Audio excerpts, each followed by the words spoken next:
নমস্কার, শুভ সন্ধ্যা। বাংলা ভাষায় প্রকাশিত অর্থনীতি জার্নাল অর্থ বিশ্লেষণের তরফ থেকে আমি মৌসুমী কর আজকের অনুষ্ঠানে আপনাদের সকলকে সাদর আমন্ত্রণ জানাই। আজকের অনুষ্ঠান অর্থ বিশ্লেষণের আড্ডা এটি society of economic research in বেঙ্গলের উদ্যোগে একটি নবতম উদ্যোগ, একটি যুগোপযোগী উদ্যোগ।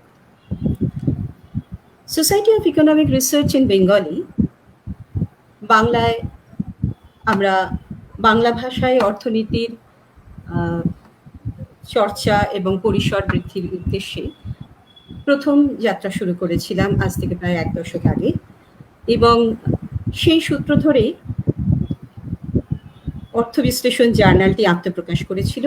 এবং শুধুমাত্র অর্থ বিশ্লেষণ জার্নালই নয়, সার্ভের উদ্যোগে পশ্চিমবঙ্গের বিভিন্ন প্রান্তে বিভিন্ন শিক্ষা প্রতিষ্ঠানে আয়োজিত হয়েছিল বাংলা ভাষায় অর্থনীতি বিষয়ক কর্মশালা, যেখানে অর্থনীতির ছাত্র, শিক্ষক এবং গবেষকরা তাদের নিজেদের ভাবনার আদান প্রদান করেছিলেন। কিন্তু শুধুমাত্র অর্থনীতির সঙ্গে যুক্ত মানুষের মধ্যেই নয়, আমরা চেয়েছি এই অর্থনীতির মতো বিষয়টিকে তার শুষ্ক তাত্ত্বিক মোড়কের বাইরে এনে তার যে জনপ্রিয়তার উপাদানগুলিকে কিছুটা সাধারণের মধ্যে ছড়িয়ে দেওয়া এবং জনমানসে যে অর্থনীতির প্রতি যে একটা অনীহা, সাধারণ অনীহা রয়েছে, সেটাকে কিছুটা হলেও দূর করা। সেই জন্যেই আজকে সার্ভের উদ্যোগে আমরা অর্থ বিশ্লেষণের আড্ডা নিয়ে উপস্থিত হয়েছি আপনাদের কাছে। আজকের আড্ডার বিষয়ও কিছুটা এই সূত্রেই গাঁথা। আজকে অর্থ বিশ্লেষণের আড্ডার মূল বিষয় অর্থনীতি ও জনবাদী রাজনীতি। আমাদের আড্ডার প্রধান অতিথি প্রখ্যাত অর্থনীতিবিদ এবং কলকাতার ইনস্টিটিউট অফ ডেভেলপমেন্ট স্টাডিজের নির্দেশক অধ্যাপক অচিন চক্রবর্তী মহাশয়। তার সঙ্গে আলাপচারিতায় থাকছেন প্রখ্যাত জনপ্রিয় অর্থনীতিবিদ, এই অর্থ বিশ্লেষণের কর্মকাণ্ডের মূল উপদেষ্টা এবং অর্থ বিশ্লেষণ জার্নালটির মুখ্য সম্পাদক অধ্যাপক সুগত মার্জিত। আজকের আড্ডায় যাবার আগে আমরা সার্ভের যিনি সম্পাদক আমাদের মধ্যে আছেন, অর্থনীতির অধ্যাপক, কলকাতা বিশ্ববিদ্যালয়ের অর্থনীতির অধ্যাপক কৌশিক গুপ্ত, তাকে সার্ভের এই কর্মকাণ্ড সম্পর্কে 2-4 কথা সংক্ষিপ্ত একটা বিবরণ আমাদের দর্শক বন্ধুদের মধ্যে দেওয়ার জন্য আমি অনুরোধ জানাব। নমস্কার, শুভ সন্ধ্যা। Society for economic research in Bengali অথবা সার্ভ এর যাত্রা শুরু 2013 সালে। আমার এখনো মনে আছে 2013 সালে অধ্যাপক সুগত মার্জিত আমাদের ডেকে বলেছিলেন যে আচ্ছা, আমরা যে ভাবনা চিন্তা করি বিভিন্ন অর্থনৈতিক বিষয়ে, আমরা কিসে ভাবি, বাংলা না ইংরেজি? উত্তরটা হলো বাংলায়।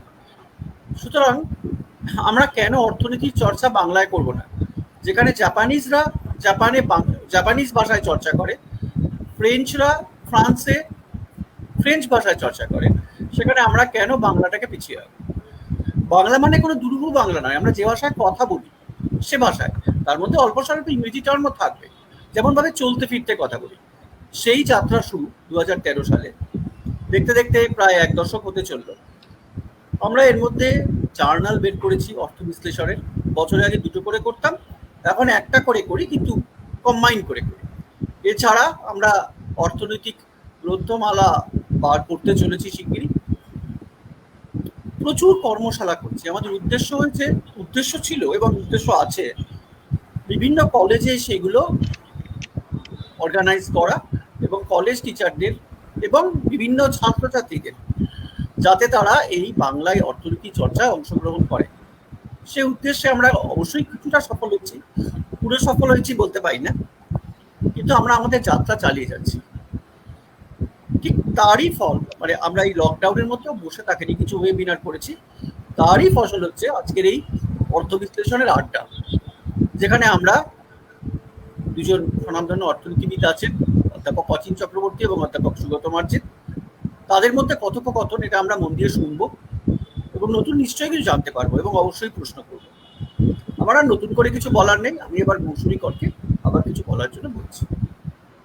ধন্যবাদ অধ্যাপক গুপ্ত।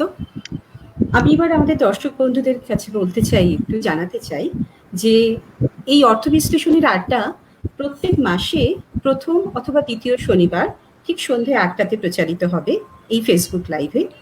এবং এই আড্ডায় আমরা চাই আপনাদের সক্রিয় অংশগ্রহণ। কিন্তু প্রযুক্তিগত কিছু বিধিনিষেধের কারণে আপনাদের হয়তো আমরা প্রত্যক্ষভাবে অংশগ্রহণ করতে দিতে সমর্থ হতে পারবো না। সেক্ষেত্রে আমরা আপনাদের অনুরোধ করব যে আপনারা যদি আপনাদের মন্তব্য বা কিছু প্রশ্ন যদি থাকে সেগুলো চ্যাট বক্সে যদি লিখে দেন, তাহলে আমরা সময় বা পরিসর মতো আমরা আমাদের বিশেষজ্ঞদের কাছে সেই প্রশ্নগুলো পৌঁছে দেব এবং আপনারা আপনাদের উত্তর পেয়ে যাবেন। আশা করি আপনারা এই অনুষ্ঠান উপভোগ করবেন এবং সক্রিয়ভাবে অংশগ্রহণ করবেন। আজকেই শুরু করছি এবার আমাদের অর্থ বিশ্লেষণের আড্ডা অধ্যাপক সুগত মার্জিতের সঙ্গে। নমস্কার সবাইকে। অর্থ বিশ্লেষণের আড্ডার প্রথম পর্বের পক্ষ থেকে ধন্যবাদ জানাই যোগ দেওয়ার জন্য, শোনবার জন্য। আজকে আমরা যে বিষয় নিয়ে আলোচনা করব সেটা হলো অর্থনীতি ও জনবাদী রাজনীতি। এই আলোচনাটি যিনি মূলত করবেন আজকে এই সভায়, আমি তার সম্পর্কে দু এক কথা বলবো, যদিও তিনি খুব পরিচিত মানুষ, কিন্তু দু এক কথা বলবো, আমি ডিটেলে বলবো না, বিস্তৃতভাবে। অধ্যাপক অচিন চক্রবর্তী এখন ইনস্টিটিউট ফর ডেভেলপমেন্ট স্টাডিজ কলকাতার ডিরেক্টর। অধ্যাপক চক্রবর্তী পড়াশুনো করেছেন প্রেসিডেন্সি কলেজে, কলকাতা বিশ্ববিদ্যালয়ে। তারপরে উনি মার্কিন যুক্তরাষ্ট্র থেকে ক্যালিফোর্নিয়া রিভারসাইড থেকে কাজ করেছিলেন, এবং ওর কাজ ছিল কিন্তু কল্যাণমূলক অর্থনীতির তাত্ত্বিক এবং তথ্যগত বিশ্লেষণের উপরে। তারপরে উনি দেশে ফিরে উনি সেন্টার ফর ডেভেলপমেন্ট স্টাডিজে ছিলেন। অধ্যাপক চক্রবর্তী পরে কলকাতায় আসেন এবং আইডিএসকে জয়েন করেন।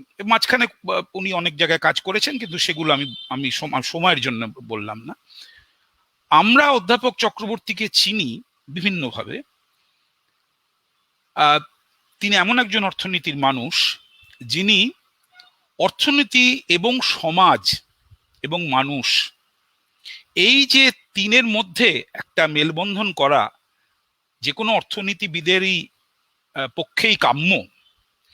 এবং এই তিনটে বস্তুর মধ্যে মেলবন্ধন বুঝতে না পারলে কোথাও হিসেবে গোলমাল থেকে যায়, ফাঁক থেকে যায়। সেই কারণে তিনি শিক্ষা, স্বাস্থ্য, আমরা যেটাকে ওয়েলফেয়ার ইকোনমিক্স বলি, সেই সমস্ত নিয়ে, অবশ্যই দারিদ্র নিয়ে, এছাড়া অনেক বিষয় নিয়ে কাজ করেছেন। এবং উনি খুব নিয়ম করে আনন্দবাজার পত্রিকায় এই সময় লিখে থাকেন, এবং অত্যন্ত জ্ঞানগর্ভ ও প্রাঞ্জল ভাষায় তিনি আমাদের সেগুলো বোঝানোর চেষ্টা করেন। এটা ওর একটা মুখ্য ব্যাপার। আজকে অচিনবাবু যেটা বলবেন সেটা অর্থনীতির যারা কাজকর্ম করেন বা অর্থনীতি নিয়ে যারা ভাবেন, তারা প্রতিনিয়তই এই বিষয়টি নিয়ে কোনো না কোনো ভাবে চিন্তিত হন যে অর্থনীতি তার একটা শাস্ত্রসম্মত, শাস্ত্রসঙ্গত দিক ধরে এগোয়, এবং অর্থনীতির শিক্ষা আমাদেরকে কতগুলো বিষয়ে সচেতন করে, বোঝায় যে কোন সময়ে কি ধরনের নীতি নিলে অর্থনীতির উপকার হবে, মানুষের উপকার হবে। অন্যদিকে একটা সংঘাত, সেটা শুধু আমাদের এখানে নয়, সেটা অর্থনীতির পরিসরে, রাজনীতির পরিসরে সারা পৃথিবীতেই আছে।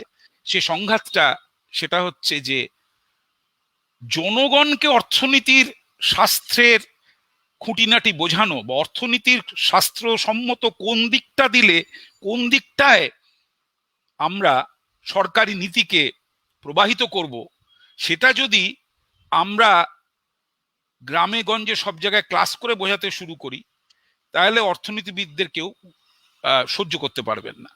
সেই অর্থে জনবাদী অর্থনীতি একরকম ভাবে এগোবে এবং রাজনীতি সেখানে একটা বড় মুখ্য ভূমিকা পালন করে।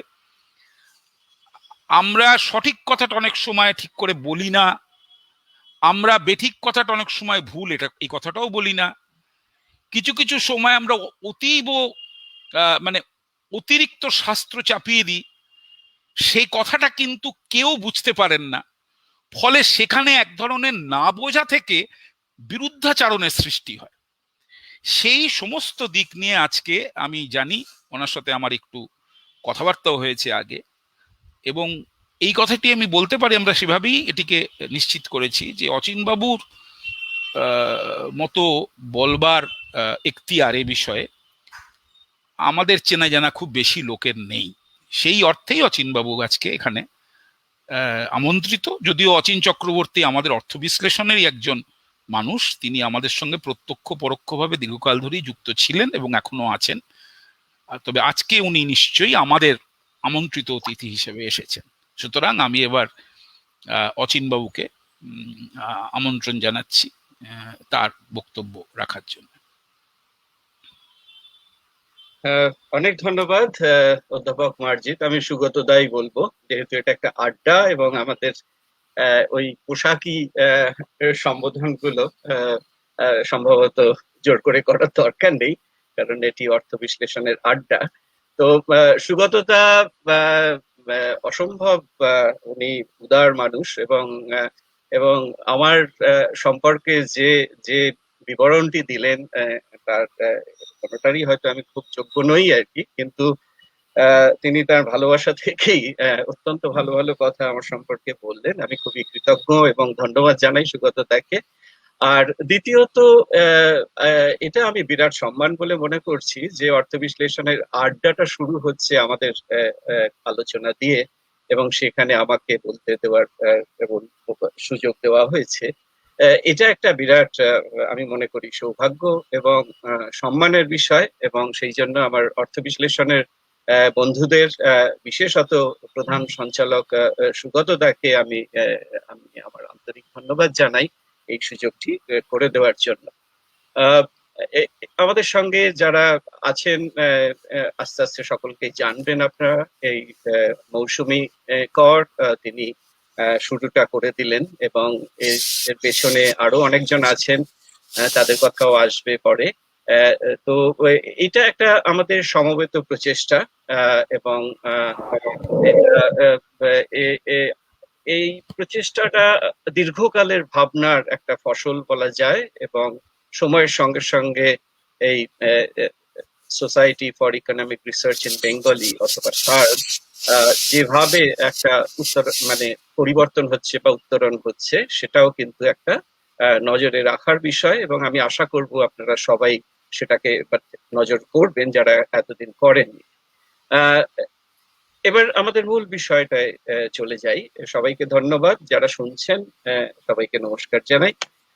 মূল বিষয়টার সূত্র ধরিয়ে দিলেন সুগতদা, যে আমাদের প্রথাগত অর্থনীতি চর্চার মধ্যে আমরা সরাসরি এই রাজনৈতিক বিষয়গুলো সেইভাবে ঢুকি না, যদিও একটা ইকোনমিক্স অফ পলিটিক্স আছে বা নিউ পলিটিক্যাল ইকোনমি বলেও একটা একটা ক্ষেত্র আছে, চর্চা ক্ষেত্র আছে। তো সেগুলো কিন্তু অর্থনীতির যে আমাদের কৌশল এবং আমাদের যন্ত্রপাতি তা দিয়েই আমরা করে থাকি সেটা। কিন্তু এই আজকের যে আলোচনাটা সেটা থেকে আমরা একটু অন্য দিকে চলে যাব। সেটা হচ্ছে যে এটা আমাদের একটা সমস্ত যারা অর্থনীতি চর্চার সঙ্গে যুক্ত আছেন সকলেরই বোধহয় এই উদ্বেগটা কাজ করে, যে সেটা হচ্ছে যে আমরা একটা তো বিষয় জেনেছি এবং মনে করি যে এই বিষয়টা কিছু কিছু ক্ষেত্রে আলোকপাত করতে পারে, বিশেষত বাস্তব নীতির ক্ষেত্রেও অর্থনীতি বিষয়ক, এবং শুধু অর্থনীতি নয় মানব বিষয়ক, আসলে অর্থনীতি তো মানুষজনকে নিয়েই, ফলে মানব বিষয়ক নানান ক্ষেত্রে অর্থনীতির যে আমাদের অনুশীলনটা তার আলোকপাত করতে পারে। এ ব্যাপারে কিন্তু আমরা বোধহয় সকলেই সহমত। আমরা সবাই নিশ্চিতভাবে জানি যে অর্থনীতির মধ্যে এমন কতগুলো শিক্ষা আছে যেগুলো দিয়ে কিন্তু বিভিন্ন নীতি আমরা আলোচনা করতে পারি, বিশ্লেষণ করতে পারি, তার বিভিন্ন দিক আমরা বুঝতে পারি। কিন্তু যখন এই এই বিষয়গুলি বা এই বিশ্লেষণের ক্ষেত্রগুলি যখন সেগুলো আমরা মানুষের কাছে সেগুলো আমরা আহ, নিয়ে যাচ্ছি, যেগুলো কমিউনিকেট করছি, যখন আমরা তাদের সঙ্গে সংযোগ স্থাপন করার চেষ্টা করছি, তখন দেখছি কিন্তু নানান রকম কিন্তু আহ, আহ, আমরা কিছুটা বাধার সম্মুখীন হই। বাধা বলবো না, আমরা বলবো যে ওই সংযোগ স্থাপনের কতগুলো যেন সমস্যা, সেগুলো আমাদের অতিক্রম করে যেতে হয়। এবং সেটা একটা সুগতদা যেটা বললেন, যে সেটা হচ্ছে যে আমাদের অর্থশাস্ত্রের মধ্যেই এমন একটা ভাষা আছে, যে ভাষাটা কিন্তু আমরা মনে করি এটা যা মানে অন্যদের সঙ্গে সহজেই সংযোগ স্থাপন করা যায়, কিন্তু আসলে যায় না, যেহেতু ভাষাটা আমরা আমরা দীর্ঘকাল ধরে শিখেছি, এবং সেটা একটা যেটাকে আমরা বলি ল্যাঙ্গুয়েজ কমিউনিটি, সেই ল্যাঙ্গুয়েজ কমিউনিটি আমরা তৈরি করে ফেলেছি, যেখান থেকে কিন্তু ক্রস কমিউনিটি ডায়ালগ, যেটাকে আমরা বলি, যে এক কমিউনিটি থেকে আরেকটা কমিউনিটির মধ্যে সংযোগ স্থাপন, সেইটা আমরা খুব ভালো শিখে উঠি না। তো সেইটাও চর্চার বিষয় হয়তো, কিন্তু আমরা যারা এটা নিয়ে ভেবেছি এবং এই ধরনের পত্রিকার সঙ্গে যুক্ত থেকেছি, অর্থ বিশ্লেষণের মতো পত্রিকা করার কথা ভেবেছি, বাংলা ভাষায় অর্থনীতি চর্চার কথা ভেবেছি, তাদের নিশ্চয়ই মাথার মধ্যে এই বিষয়টা আছে, যে এইটা করার কিন্তু ভীষণ প্রয়োজন আছে। আবার অন্যদিকে আমরা দেখেছি যে সমাজের বিভিন্ন ক্ষেত্রের মানুষজন বিভিন্ন ধরনের রাজনৈতিক প্রবণতা, এবং সেই রাজনৈতিক প্রবণতা, তার সঙ্গে অর্থনীতি কি যোগ বা সংযোগ বা বিযুক্তি আছে, সেইটা নিয়ে কিন্তু তারাও উদ্বেগে থাকেন, তারাও জিজ্ঞেস করেন আমাদেরকে যে এর মানেটা কি, ওর মানেটা কি। তো এইভাবে কিন্তু আমাদের একটা বাক্যালাপ হওয়ার সুযোগ আছে, কথোপকথন চালিয়ে যাওয়ার সুযোগ আছে। সেই ভেবে কিন্তু আজকের বিষয়টা এমন ভাবে ভাবা হয়েছে যাতে এই কথোপকথনটা শুরু করা যেতে পারে কিছুটা। এটা প্রথাগতভাবে আমরা যে অর্থনীতি চর্চার সঙ্গে যুক্ত, সরাসরি হয়তো সেখান থেকে উঠে আসছে না, কিন্তু আমাদের দৈনন্দিন অনুশীলনের মধ্যে দিয়ে আমরা যে যে জিনিসগুলো আমরা আমরা সম্মুখীন হচ্ছি, সেইগুলো থেকেই কিন্তু এই অভিজ্ঞতাটা আমাদের হয়েছে। এবং সুগতদার সঙ্গে কথা বলেও আমার সেটা মনে হয়েছে যে আমরা বোধহয় একই রকম ভাবে সবাই বা বিভিন্ন ভাবে কিন্তু একই জিনিস নিয়ে ভেবেছি। তো সেক্ষেত্রে এখানে শেষ কথা বলার মতো আমার কিছু নেই। আমরা এখানে শুধু আলোচনাটা চালিয়ে যাওয়ার জন্য, এবং আপনাদের প্রত্যেকেরই নিশ্চয়ই কিছু না কিছু বক্তব্য থাকবেই এ বিষয়ে, এবং আমি আমি জানি যে অবশ্যই বক্তব্য থাকবে। তো আমি কয়েকটি সূত্র ধরে ছেড়ে দেবো, তারপরে সুগততাও কিছু বলবেন, এইভাবে আমরা আলোচনাটা চালিয়ে যাব।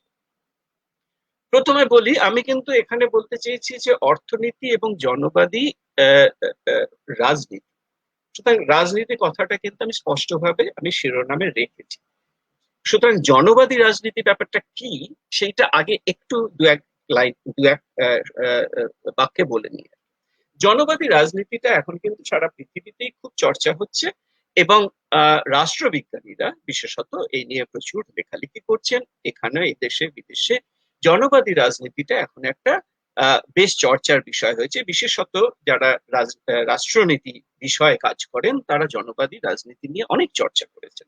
সেই তুলনায় কিন্তু আমরা অর্থনীতিবিদরা কিন্তু অতটা তলিয়ে কিন্তু এর ভেতরটা আমরা ঢুকিনি। কিন্তু আমরা আন্দাজ করতে পারি একটা, যে জনবাদী রাজনীতি বলে একটা বস্তু, যেটা এটার উত্থান যদি বলা হয়, তাহলে কিন্তু কেউ কেউ বলেন, যেমন আমি একজন খুব পরিচিত রাষ্ট্রবিজ্ঞানী সাঁওতাল মুফে, তো সাঁওতাল মুফের লেখা আজকাল ভীষণভাবে চর্চিত হচ্ছে রাষ্ট্রবিজ্ঞানীদের মধ্যে, এবং তিনি কিন্তু স্পষ্টভাবে এই এই পপুলিজম নিয়ে অনেক লেখালেখি তার আছে। তার আগে আর্নেস্ট লাক্লা এবং মুফে, তাদের একটা বই ছিল 1985 সালে। সেখান থেকেই আস্তে আস্তে আস্তে আস্তে নানান রকমের রাজনীতির কথা আসছে, যে রাজনীতিটা পরিবর্তিত পরিস্থিতির সঙ্গে কিভাবে মিলিয়ে আমরা দেখব। তো সেই দেখার আজকের দিনে ওটা একটা মানে জনবাদী রাজনীতিটাকে প্রধান জায়গা করে তারা কিন্তু এই চর্চাটা করছেন। তাহলে জনবাদী রাজনীতি এক্ষেত্রে কি? এখানে আমি ওদের সাহায্য নিয়েই বলছি। রাজনীতিটা হচ্ছে এই রকম, যে সেটা হচ্ছে যে এটা কিন্তু কোনো একটা নির্দিষ্ট মতাদর্শ নয়। মানে আমি যদি মার্কসিজম বলি বা এই মানে একটা নির্দিষ্ট মতাদর্শ আছে। জনবাদী রাজনীতিটা একটা নির্দিষ্ট মতাদর্শ নয়, এটা কিছুটা একটা প্রতিক্রিয়া থেকে উদ্ভূত হতে পারে। সে প্রতিক্রিয়াটা কিরকম?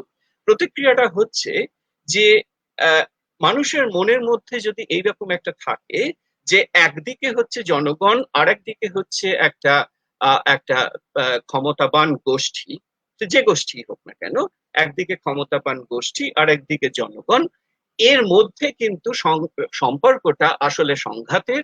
এবং সেইখানে দাঁড়িয়ে যে যে রাজনীতিটা দরকার বর্তমান রাজনীতিতে সেটা আমরা পাচ্ছি না। সেটা কিরকম? অর্থাৎ বর্তমান রাজনীতি যদি এরকম হয় যে একটা উদার গণতান্ত্রিক ব্যবস্থা, এবং বেশিরভাগই আমরা জানি পশ্চিম ইউরোপে এবং আমেরিকায় উদার একটা গণতান্ত্রিক ব্যবস্থা যদি ভাবি সেখানে, তাহলে এই উদার গণতান্ত্রিক ব্যবস্থা, যেটা আমাদের ভারতবর্ষের সংবিধানেও সেটা রয়েছে, তো এই ব্যবস্থার মধ্যে দিয়ে কিন্তু আমরা যেন পাচ্ছি না এটা। অর্থাৎ এই যে জনগণ বলে যাদেরকে একটা নির্মাণ করা হচ্ছে, সেই জনগণ আসলে তারা এই ক্ষমতাশালী এর জন্য কি যেন পাচ্ছে না, তাদের অভাব অভিযোগগুলো যেন আস্তে আস্তে একটা অন্য বা অপর বা আদার সেই দিকে যেন চলে যাচ্ছে, এবং রাজনীতি কিন্তু সেটাকে কিছুটা পরিচালনাও করছে। অর্থাৎ কি, যে রাজনীতিকরা কিন্তু একটা ওই পপুলিস্ট একটা আহ, দর্শন নিয়ে আসছে, যেটা ঠিক দর্শন নয়, যেটা আমি বললাম মতাদর্শ নয়, সেটা কিন্তু বিভিন্ন পরিপ্রেক্ষিতে বিভিন্ন রকম চেহারা নিতে পারে, বিভিন্ন পরিপ্রেক্ষিতে বিভিন্ন রকম চেহারা নিতে পারে। সেটা আমেরিকায় যদি জনবাদী রাজনীতি একরকম হয়, ভারতবর্ষের কনটেক্সটে জনবাদী রাজনীতি আরেক রকম। তো এইটা বোঝাটাই কিন্তু এখন রাষ্ট্রবিজ্ঞানীরা চালিয়ে যাচ্ছেন। এবার সংক্ষেপে বলি যে এর উত্থানটা কিন্তু মোটামুটি ভাবে ধরে নেওয়া হয় যে এই 1980 থেকে, ধরে নেওয়া হয় এই 1980 থেকে, যদি আমি দেখি যে এই 90-এ এসে সংস্কার তখনও বেশ একটা, মানে অর্থাৎ নব্য উদারবাদী অর্থনীতি, যেটার আমি আমি বলবো যে উচ্চ জায়গায় গেছিল, সেটা হচ্ছে 90-এর দশক। এবং সেই দশকের পরে, সেই দশকের শেষ থেকে যখন কিছু সংকট শুরু হলো, যেমন মেক্সিকো সংকট বা পূর্ব এশিয়া সংকট, এই সংকটগুলো যখন হচ্ছে, তখনও কিন্তু মানে বিশ্ব সংকট হয়নি, বিশ্ব সংকট এলো 2008 সালে এসে। কিন্তু এই যে সংকট, তারপরে 2000 সালে তখন যখনই দেখছি আমরা ওয়ার্ল্ড ইকোনমিক ফোরাম যেটা হয় আর কি, যেটা মূলত অর্থনীতি এবং কর্পোরেট জগতের মাথারা সেখানে থাকেন, তার সেখানে গিয়ে দেখা যাচ্ছে সিয়াটলে বা ওয়াশিংটনে দেখা যাচ্ছে যে খুব প্রতিবাদ হচ্ছে ইত্যাদি ইত্যাদি। প্রাগে একটা বিরাট প্রতিবাদ হলো।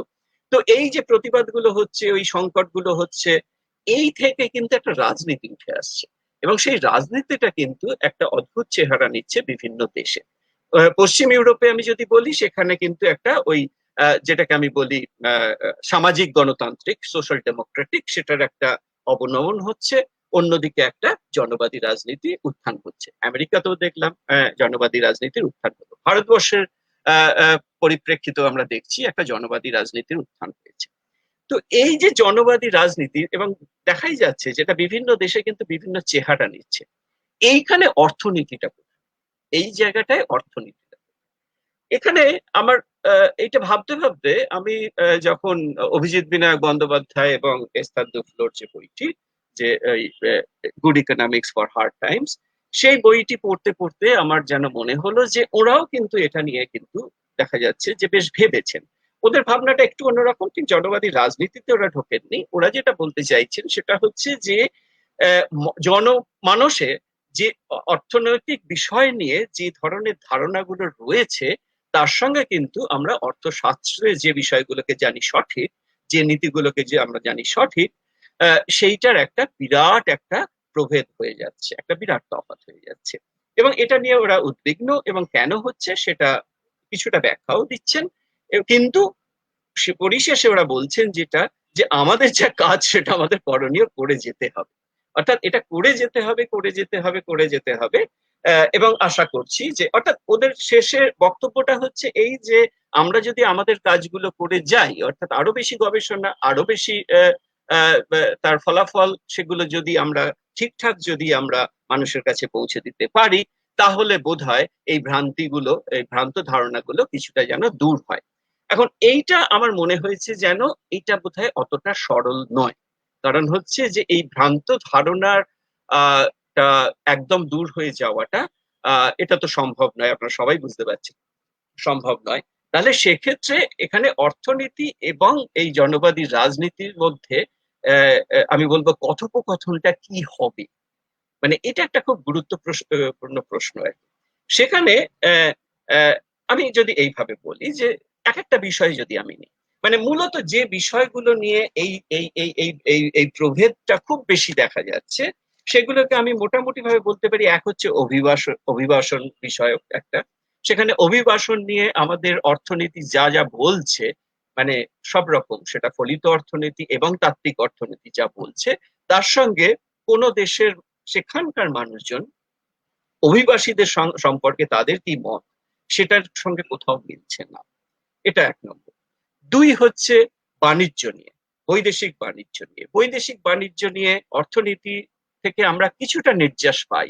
সেটা কিন্তু একদম, যারা বলেন যে অর্থনীতিবিদরা সবসময় একেবারে মুক্ত বাজারের কথাই শুধু বলে থাকেন, তা নয়। এখানে আমাদের মানে বিশেষজ্ঞ আছেন অধ্যাপক সুগত মার্জিত, তিনি তার নিজেরই অনেক কাজ আছে এ বিষয়ে, যে সেখানে বিভিন্ন রকমের যেটাকে আমরা বলি মার্কেট ইমপারফেকশন, অর্থাৎ বাজারের যদি কিছু কিছু বাজারের যেসব একদম ওই ইমপারফেকশন, যেটাকে আমরা বলি অশুদ্ধ ব্যাপার স্যাপার গুলো, সেইগুলো নিয়ে উনি অত্যন্ত মানে অনেক গভীরে গিয়ে কাজ করেছেন।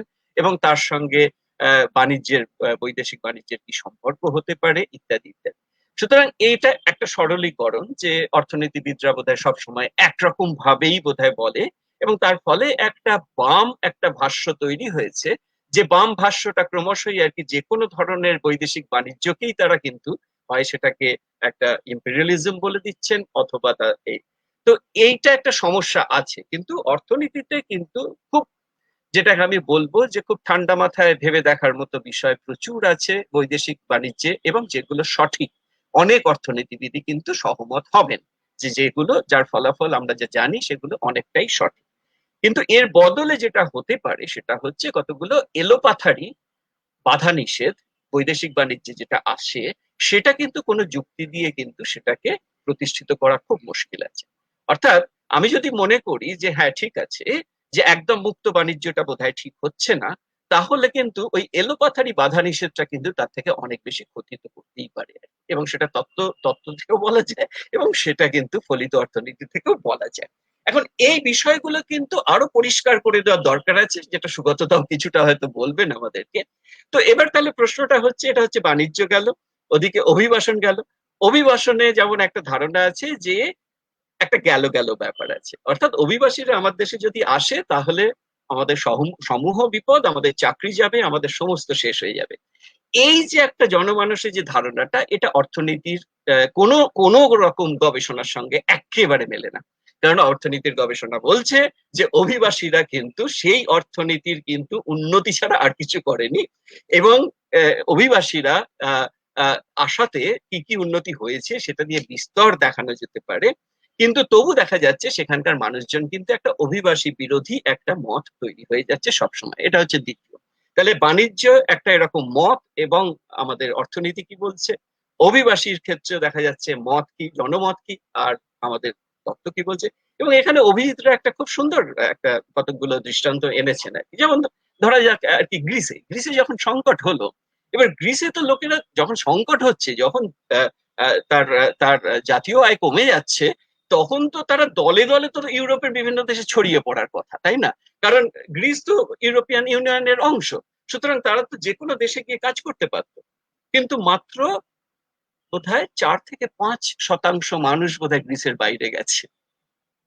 তাহলে গ্রিসে যখন সংকট চলছে তখনও কিন্তু তারা গ্রিস ছেড়ে যায়নি, অন্য দেশে কাজ করতে যায়নি।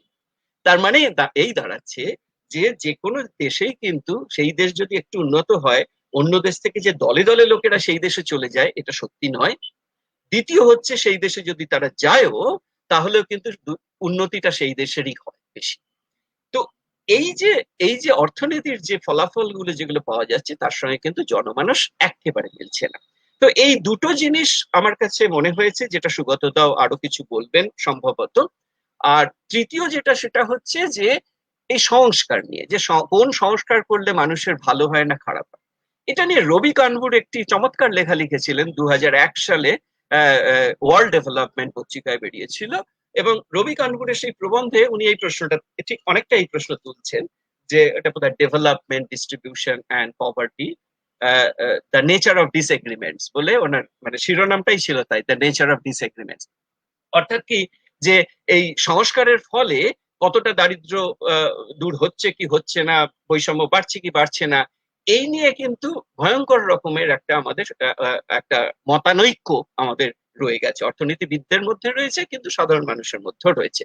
তো এইটার কি কারণ সেটা একটু রবি কানগুর বোঝার চেষ্টা করেছেন, এবং উনি সেটা বলছেন, যেটা যেটা আবার অভিজিতের বইতেও কিন্তু কিছুটা পাওয়া যায়, সেটা হচ্ছে যে ওই যেটা ওই টপোলোভার যে কাজটি আছে, এটা কেউ কেউ জানেন বোধহয় অর্থনীতি যারা, উনি ওই ভারতবর্ষের ডেটা নিয়ে কাজ করেছেন, টপোলোভা, এবং সেটা অভিজিতের তত্ত্বাবধানেই। এবং তার কাজে কিন্তু এই জিনিসটা আছে যে যেখানে যেখানে দেখা যাচ্ছে, মানে ভারতবর্ষের যেসব অঞ্চলগুলো এই এই এই মুক্ত বাণিজ্য, মানে যখন ট্যারিফ কমিয়ে দেওয়া হচ্ছে, তখন তারা যেসব ডিস্ট্রিক্ট গুলো যেগুলো অনেকটা বেশি গ্লোবাল বিশ্ব বাজারের সঙ্গে যুক্ত হচ্ছে, সেখানে কিন্তু পভার্টিটা কমেনি। তো এটা একটা রেজাল্ট। এবার কথা হচ্ছে, এটা কিন্তু বাণিজ্যের জন্য যে দারিদ্র কমেনি তা হয়তো নয়, মানে ওই বাণিজ্যে সংযোগের কারণে যে দারিদ্র কমেনি তা হয়তো নয়, দারিদ্র কমেনি তার একটা অন্য অন্য ডাইনামিক্স আছে, কি কারণে দারিদ্র কমেনি। কিন্তু সেইটাকে আমি যদি পর্যালোচনা না করে আমি যদি পুরোটাই যদি ওই বাণিজ্যের দিকে ঠেলে দিই, তাহলে কিন্তু ব্যাখ্যাটা আমার পুরোপুরি হলো না। তো এই যে প্রশ্নগুলো, অর্থাৎ যে দারিদ্র কমা বা না কমা, বৈষম্য বাড়া বা না বাড়া, এইগুলোর কিন্তু একাধিক কারণ হতে পারে, কিন্তু সেই একাধিক কারণগুলো কিন্তু মানুষের মনে সবসময় ওইভাবে তো আসে না। তখন একটা কালপ্রিট খোঁজা হয়, তখন হয় অভিবাসন অথবা বৈদেশিক বাণিজ্য, সেই তার বিরুদ্ধে একটা মত তৈরি হয়। এবার এই মতটাই কিন্তু শেষ পর্যন্ত, যেটা আরো বিপদের কথা, সেটা হচ্ছে এই মতটাই, যেহেতু একটা জনবাদী রাজনীতিতে একটা অর্থনীতিও তো একটা অর্থনৈতিক কর্মকাণ্ড তো থাকবেই, এবং তারা যখন ক্ষমতায় আসেন, সেই ক্ষমতায় আসার পরেও কিন্তু তারা কিন্তু এই জনবাদী রাজনীতি দ্বারা উঠে আসা যে একটা একটা জনপ্রিয় মত আর কি, অনেকটা সেই মতটাকেই কিন্তু একটা চেহারা দেওয়ার চেষ্টা করেন, ফলে অনেক সময় কিন্তু ওটা থেকে বেরিয়ে এসে। এখন আমি বলছি না এখানে অর্থনীতিবিদদেরই শেষ কথা, তা নয়, কিন্তু কথা হচ্ছে যে এই বিষয়ে যে ডায়ালগটা হতে পারতো, যে আলোচনা বিতর্কটা হতে পারতো, সেইটা কিন্তু হতে পারে না। কারণ হচ্ছে যে আমাদের রাজনীতির প্রতিনিধিরা, তারা কিন্তু ওই ঝুঁকিটা নেন না, ওই ঝুঁকিটা কিন্তু নিতে চান না। কারণ হচ্ছে যে যদি মানে এর এর ফলে তার জনপ্রিয়তা তিনি হারান, এবং এটা খুব সোজা কথা, এটা আমরা সবাই জানি আর কি। তাহলে আমি এইখানে একটু থামছি, এরপরে সুগতদা যদি কিছু বলেন, আমি তাহলে আমরা আরেকটু এগিয়ে নিই। আমি একটু ওটা একটু বেশি বলে ফেললাম সুগতদা? অ্যাবসলিউটলি না, অ্যাবসলিউটলি না, খুব ভালো বলেছো। আমি তো আজকে তো তোমার কথা শোনার জন্যই আমরা এখানে আয়োজন করেছি, সুতরাং তবে তুমি যেভাবে শুরু করলে তাতে একেবারেই খুব পরিষ্কার একটা দিক মানে খুলে গেল আর কি।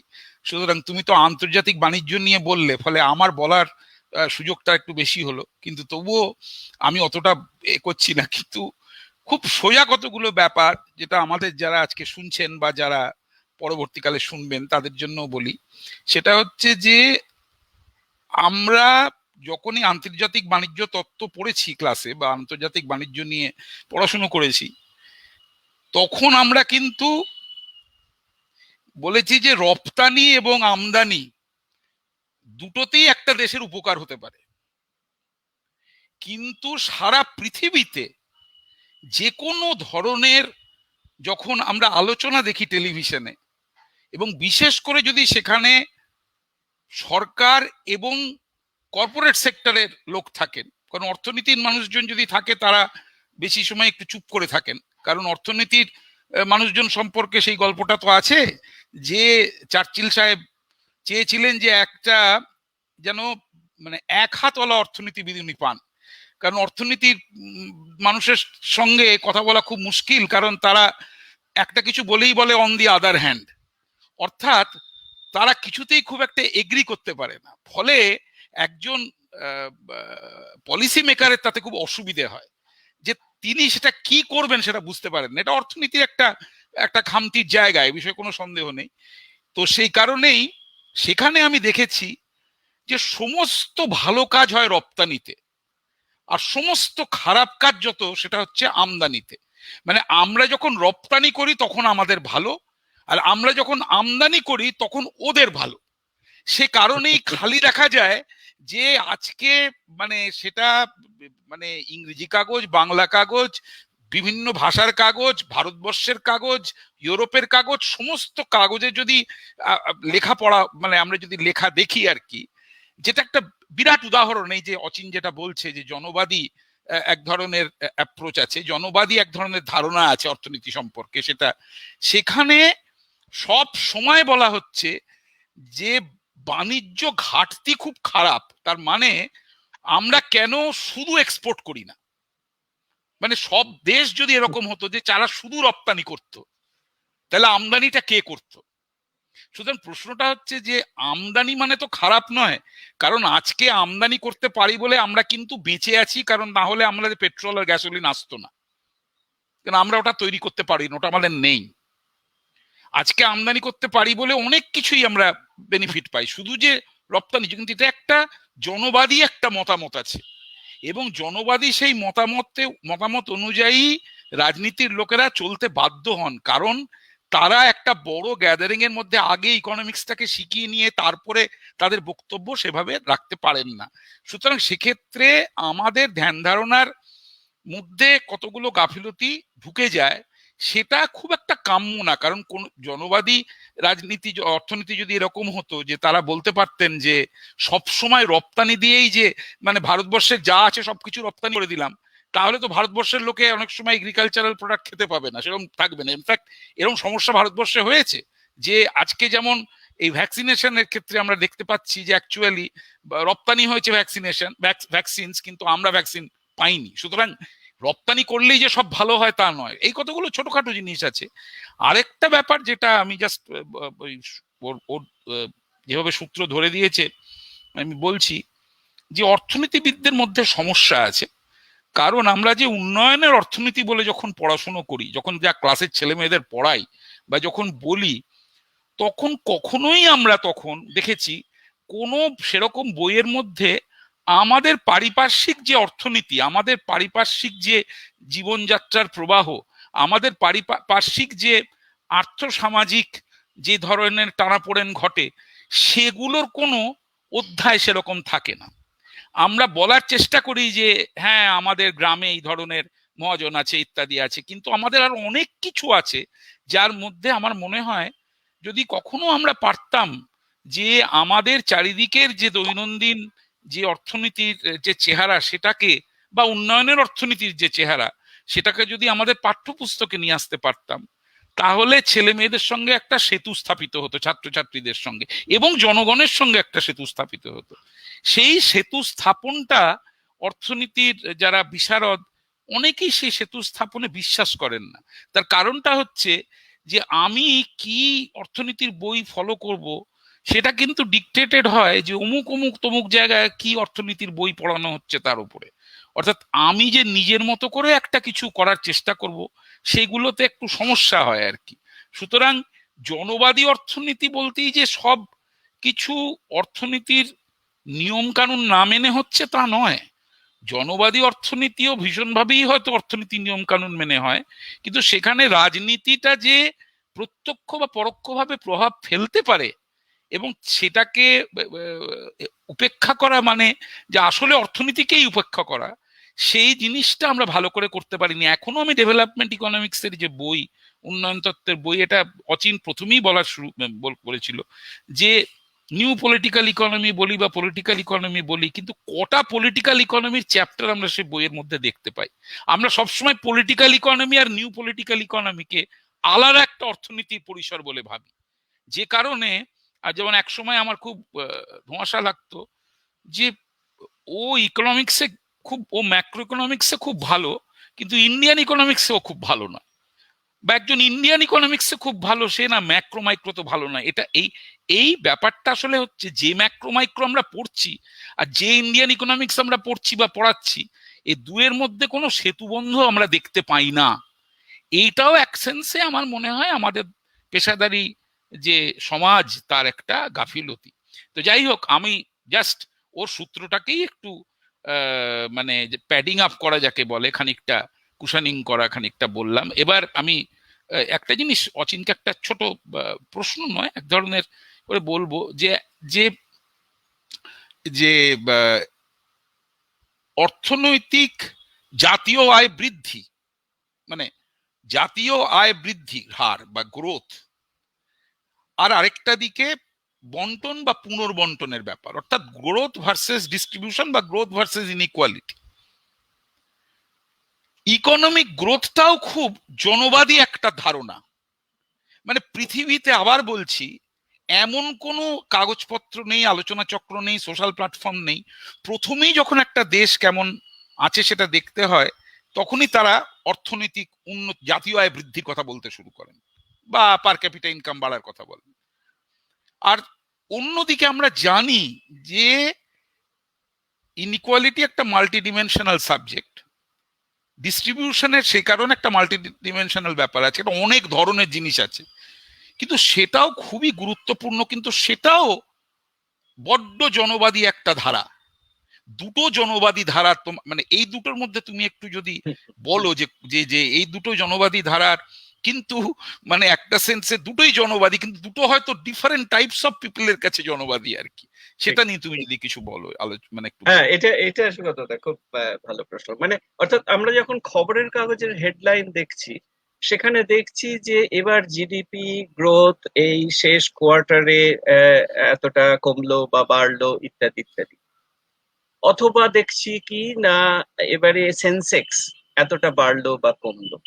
মানে অর্থাৎ সেন্সেক্স বাড়া কমার সঙ্গে জনজীবনের সম্পর্কটা কি, এই প্রশ্নটা নিয়ে চর্চা কিন্তু কেউ খুব একটা করে না, কোথাওই পাওয়া যায় না এটা। এবং সত্যি আমাকে কেউ জিজ্ঞেস করে যে এই যে সেন্সেক্সে বাড়লো বা কমলো, এর সঙ্গে আমাদের অর্থনীতিরই বা কি সম্পর্ক, বা মানব জীবনেরই বা কি সম্পর্ক, তাহলে কিন্তু খুব স্পষ্ট করে বলার অনেক কিছুই আছে, অনেক কিছুই আছে, কিন্তু তার কিন্তু পরিসরটা কম। যেটা সুগতদা বলেছে একদম ঠিক, সেটা হচ্ছে এটাও একটা ওই জনবাদী আর কি, জনবাদ এক ধরনের, যে খবরের কাগজে কিন্তু সেন্সেক্স এর খবরটা দিতেই হবে, কিন্তু এই সেন্সেক্স এর সঙ্গে তোমার আমার কি সম্পর্ক, সেটা কিন্তু খবরের কাগজে আর বলার মতো তার পরিসর থাকে না। তো এটা একটা, একদিক থেকে এটা আরেকটা সমস্যা। আর দ্বিতীয় যেটা, আরেকটা যেটা, সেটা ওই তুমি যেটা বললে যে বিভিন্ন গোষ্ঠীর কাছে তো বিভিন্ন রকম। মানে আমি আসলে জনবাদীটা, এটা জনবাদী রাজনীতির জায়গা থেকে বলতে চাইছিলাম এই কারণেই, যে কারণ জনবাদী রাজনীতি এটাকে ব্যবহার করে কিভাবে, এই যে তুমি যেটা বললে যে আমরা অর্থশাস্ত্রে এমন কতগুলো জিনিস পড়ে থাকি, এবার আমি যখন কলেজে বা বিশ্ববিদ্যালয়ে পড়াচ্ছি, আমি কিন্তু কখনো জানতেই চাইছি না যে সে ছাত্র বা ছাত্রীটির নিজস্ব যে অভিজ্ঞতার ভিত্তিতে সে অর্থনীতি কিছু ভেবেছে কিনা, অর্থনীতি নিয়ে কিছু ভেবেছে কিনা। এবং ফলেই তো একটা মেলবন্ধন হতে পারে, সেটা হয়নি। ফলে একটা যাকে বলা হয় ওই টপ ডাউন ব্যাপারটা তো আছে অর্থনীতির জগতে, এবং এর ফলে যেটা হচ্ছে একটা প্রতিক্রিয়াও হয়েছে। সেই প্রতিক্রিয়াটা হচ্ছে এই, যে সেটা হচ্ছে যে এরা মানে ঠিক পপুলিস্ট, মানে জনবাদী রাজনীতি বলতে রাষ্ট্রবিদরা যা বলছেন, রাষ্ট্রবিজ্ঞানীরা, ঠিক তাই হয়েছে। অর্থাৎ সেটা হচ্ছে যে একটা এলিট ক্লাস হয়ে গেছে, সেই এলিট ক্লাসটা কর্পোরেট ক্লাস হতে পারে, সেই এলিট ক্লাসটা ইকোনমিস্টদের ক্লাস হতে পারে, ইকোনমিস্ট কর্পোরেটের একটা সংযোগ হতে পারে, এই এলিট ক্লাসটা আরেকদিকে হচ্ছে পিপল। এবার পিপল, এই পিপল ব্যাপারটাই কিন্তু এখন রাজনীতির একদম একেবারে করে চলে এসেছে, একদম কেন্দ্রবিন্দুতে চলে এসেছে পিপল। এবং পিপলকে, আমাদের দেশে পিপলের কনস্ট্রাকশনটা একরকম, সেখানে একটা আমরা ওরা বিভেদ করা হয়, এবার সেখানে আমরা হচ্ছি পিপল, ওরা নয়, ইত্যাদি ইত্যাদি। সেটা একেবারেই যে কিছুটা এক ধরনের বিশেষজ্ঞদের বিরুদ্ধে বা এলিটদের বিরুদ্ধে, আবার অন্যদিকে একটা একটা গোষ্ঠীর বিরুদ্ধে, কমিউনিটির বিরুদ্ধে। সুতরাং একটা অপর তৈরি করার বিষয় থাকে পপুলিস্ট রাজনীতিতে, জনবাদী রাজনীতিতে, সেটা আমাদের দেশে ঘটে গেছে, ঘটছে। এবার এই পিপলের যে নির্মাণ, এই পিপলের নির্মাণটাই কিন্তু বিভিন্ন দেশে বিভিন্ন রকম হচ্ছে। সেখানে ডোনাল্ড ট্রাম্প একরকম ভাবে পিপলের নির্মাণ করেছেন, এবং সেখানে দেখা যাচ্ছে যে সেখানে আহ, আহ, আহ, নির্বাচনে হেরে গিয়েও কিন্তু তারা বিশ্বাস করেন না ডোনাল্ড ট্রাম্প হেরেছেন। এই যে ব্যাপারটা, এটা কিন্তু তার মানে হচ্ছে যে এই পিপলের কনস্ট্রাকশন থেকে পরবর্তী ধাপ যেটা, সেটা হচ্ছে যে এই উদারবাদী গণতন্ত্রের যে আমাদের কাঠামোটা, আমাদের সংবিধানেও যেটা আছে, যেটা মোটামুটি ভাবে পশ্চিম ইউরোপ এবং আমেরিকাতেও আছে, এই উদারবাদী গণতন্ত্রের কাঠামোটাই কিন্তু আসলে এটা এখন বিপদের সম্মুখে। কারণ হচ্ছে যে এইটাকেই কিন্তু প্রশ্ন করছে এই জনবাদী রাজনীতি। সে বলছে ইলেকশন ইলেকশন নয়, সে বলছে ডোনাল্ড ট্রাম্প হারেনি। তো এই যে ব্যাপারগুলো এটা কিন্তু একটার পর একটা হতে থাকবে। অর্থাৎ আমরা যে যে যে তার মানে কি, এখানে কিন্তু আমি বলবো যে এই উদারবাদী গণতন্ত্রেরও একটা ব্যর্থতা এটা। সেটা হচ্ছে উদারবাদী গণতন্ত্রের ব্যর্থতার কারণেই প্রতিক্রিয়া হিসেবে কিন্তু এইটা উঠে আসছে। উদারবাদী গণতন্ত্রের মধ্যে মূল কথাগুলো কি কি ছিল? একটা হচ্ছে আইনের শাসন থাকবে, একটা হচ্ছে মানে ব্যক্তিগত সম্পত্তির একটা নিরাপত্তা থাকবে। এইগুলোই তো উদারবাদী গণতন্ত্রের একটা প্রধান বিষয়। এবার সেইগুলোকে যখন দেয়ালে পিঠ থেকে যাওয়া মানুষজন প্রশ্ন করতে শুরু করে, তখন কিন্তু রাজনীতিকরা এগিয়ে এসে তাদেরকেই পিপল বলছে। এবার এই পিপল কিন্তু তারা কিন্তু চাইছে একটা অপরকে, একটা আদারকে, এবং সেই আদার হচ্ছে সে কিছুটা হচ্ছে তারা হয় কর্পোরেট অথবা অথবা ইকোনমিস্ট অথবা এইরকম। অর্থাৎ কি, এই পপুলিস্ট রাজনীতির, পপুলিস্ট পলিটিক্স, পপুলিজমের আর কি যেটা হচ্ছে, সেইটা একই রকম ভাবে হচ্ছে তা নয়। এক্ষেত্রে রাষ্ট্রবিজ্ঞানীরাও কিন্তু কিছু কিছু বলছেন। যেমন একটা হচ্ছে যে একটা বাম পপুলিজম এবং দক্ষিণ পপুলিজম দুটোই হতে পারে। বাম পপুলিজম হতে পারে, দক্ষিণ পপুলিজমও হতে পারে। বাম পপুলিজম বলতে আমরা যেটা বুঝি সেটা অনেকটা এইরকম, যে সেটা হচ্ছে যেটা এখন অনেকে খয়রাতির রাজনীতি বলে যেটাকে সমালোচনা করে থাকেন। তো এটা কিন্তু অনেকে কিন্তু এটাকে বাম পপুলিজম বলতে পারে না, এবং আমার মনে হয় সাঁতাল মুফেও তাই বলবেন। এটাকে বাম পপুলিজম। আবার দক্ষিণ পপুলিজম যেটা, সেটা হচ্ছে ওই যেটা অভিবাসন বিরোধিতা, যেটা এই আর কি, মানে অপরের একটা, মানে অন্য রেস, অন্য কমিউনিটি, তার জন্য আমার আমার অসুবিধে, অর্থাৎ একটা জিরো সামের একটা কনসেপ্ট। এই যে জিরো সামের যে কনসেপ্ট, এই যে দর্শনটা আর কি, এই দর্শনটা কিন্তু এক ধরনের পপুলিজমের এক ধরনের জনপ্রিয়তা, জনবাদী রাজনীতির ভেতরে ঢুকে গেছে, এবং এইটা একটা ভয়ঙ্কর চেহারা নিচ্ছে আর কি। সেই জন্য মানে এখানে প্রশ্ন যেটা, সেটা হচ্ছে কিছুটা হলেও কিন্তু এটা আমাদের গোষ্ঠীকে বাঁচানোরও একটা তাগিদ থেকেও এটা করা আর কি। অর্থাৎ আমাদের গোষ্ঠী বলতে আমি শুধুমাত্র অর্থনীতিবিদ বলছি না, আমি বলছি যে আমাদের যে এই আধুনিকতা, এই আধুনিকতার মধ্যে দিয়ে যে একটা শিক্ষা এবং সেখানে একটা বিশেষজ্ঞতা আর কি, এই যে বিশেষজ্ঞদের একটা কিছু বলার আছে ইত্যাদি ইত্যাদি, এই নিয়ে তো সবাই খুব উদ্বেগে আছেন আর কি। সেটা হচ্ছে যে বিশেষজ্ঞদের কথা কেউ শুনছে না, রাজনীতিবিদরাও শুনছেন না, জনগণও শুনছে না। সুতরাং এটাও একটা সংকট যে বিশেষজ্ঞদের কথা কেউ শুনছে না। এখন আমাদের মধ্যে অনেকে হয়তো বলছে, না এটা তো একটা ভালো দিকেই যাচ্ছে, যে কেন বিশেষজ্ঞদেরই ওই ওই সুবিধাভোগী জায়গাটা বিশেষজ্ঞদের কাছে সবসময় ছেড়ে দেবো কেন? না, ছেড়ে দেবো না, তো সবসময় দেবো কেন? মানে অর্থাৎ অর্থনীতিবিদরা কিন্তু কিন্তু কখনো বলেনি যে আমার নীতিটাকেই তোমাকে গ্রহণ করতে হবে। অর্থনীতিবিদ যেটা বলে থাকেন সেটা হচ্ছে, দেখো বাবা, নীতি যদি এ নাও তাহলে বি হচ্ছে তার কনসিকুয়েন্স, তুমি যদি সি নাও তাহলে ডি হতে পারে। অর্থনীতিবিদ এইটা বলেন, কিন্তু কোনটা গৃহীত হবে সেটা কিন্তু রাজনৈতিক প্রক্রিয়া। এই রাজনৈতিক প্রক্রিয়া কিন্তু, সুতরাং এই এই বিভেদটা, এই প্রভেদটা কিন্তু আমাদের মাথায় রাখতে হবে, এবং সেইটা বুঝতে পারলে হয়তো আমরা এই যেটাকে আমি বলছি যে প্রতিক্রিয়ামূলক জনবাদী রাজনীতি, সেটাকে হয়তো কিছুটা ওই সঠিক দিকে চ্যানেলাইজ করা যেতে পারবে তখনই যদি আমরা আমাদের জায়গাটাকে সংকীর্ণ, মানে আরেকটু সংকীর্ণ করে নিই এবং স্পষ্ট করে দিই যে এটা আমি বলছি বলেই হবে না, এটা রাজনৈতিক প্রক্রিয়া গণতন্ত্রের মধ্যে দিয়ে হবে। আমি শুধু এইটুকুই বলছি যে এটা করলে ওটা হতে পারে, ওটা করলে সেটা হতে পারে। ইনফ্যাক্ট মানে এটা এটা কিছুটা হলেও তো আবার আবার ফিরে যাই সেই অভিজিৎ এবং এস্থারের বইয়ে, এবং তারাও তো বলছে যে অর্থনীতিবিদরা যেন একটা প্লাম্বারের মতো একটা, এবং সে প্লাম্বারের মতো, প্লাম্বারের কি কাজ, না এখানে জল লিক হচ্ছে সারিয়ে দাও, এইরকম আর কি। এবার তুমি যদি সেখানে যদি বলো যে না, আসলে এই পাইপলাইনটা অসম্ভব একটা জটিল একটা তত্ত্বের ব্যাপার, এবং সেই তত্ত্বটা না বুঝলে তুমি কিন্তু এই লিকটা বুঝতে পারবে না, তাহলে কিন্তু মানুষজন তোমার থেকে দূরে সরে যাবে। তো এইটা হচ্ছে তাদের বক্তব্য। এইবারে এখান থেকে আমরা নানান রকম দিকে যেতে পারি, নানান রকম ভাবনা ভাবতে পারি, এবং আমার মনে হচ্ছে এটা আস্তে আস্তে আমাদের বোধহয় ক্লাসরুমেও নিয়ে যাওয়ার প্রয়োজন আছে। কারণ হচ্ছে যে আমি আমি এ বিষয়ে এর আগে আমি অনেকের সঙ্গে আলোচনা করেছি, আমার বন্ধুরা সব ভারতবর্ষের বিভিন্ন ইনস্টিটিউশনে যারা আছে, অনেকে কিন্তু এটা বারবার আমরা আলোচনা করেছি, যে সেটা হচ্ছে যে অনেকে আমরা অনেক অনেককে অর্থনীতি পড়িয়েছি, বিভিন্ন ক্ষেত্রে পাস কোর্সে পড়িয়েছি কত, কিন্তু যে যে ছাত্রটি পাস কোর্সে ইকোনমিক্স পড়ে বেরিয়েছে, সে কেন অর্থনীতির যুক্তিটা কোথাও ব্যবহার করতে পারে না? তার কারণ হচ্ছে আমরা সেভাবে পড়াইনি, আমরা সেভাবে পড়াতে পারি না। অর্থাৎ যে একটা ইতিহাস পড়ছে, এবার সে যদি পাস কোর্সে এসে আমার ক্লাসে যদি 3 বছর বসে, সে কেন সেই অর্থনীতিটা ব্যবহার করতে পারবে না? পারা তো উচিত না, নইলে তো পুরোটা বৃথা হলো না তার শিক্ষাটা। অর্থাৎ অর্থনীতি যারা পঠন পাঠনের সঙ্গে আমরা যুক্ত আছি, আমরাও কিন্তু সেই চেষ্টাটা করি। সুতরাং এই এই প্রশ্নটাও কিন্তু একটা বড় প্রশ্ন।